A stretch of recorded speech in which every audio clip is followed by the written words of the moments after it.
the high-quality aluminum rods we purchased, extruded into the desired shape at high temperature.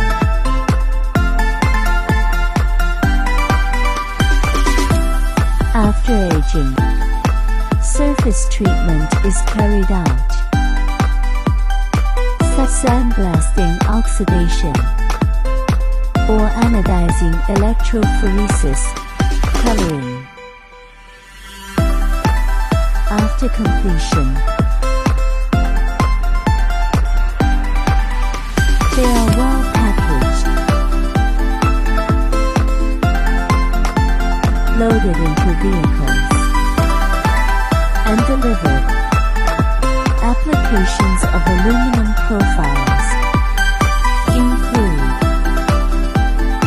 construction industry, used for doors, windows, curtain walls, balconies.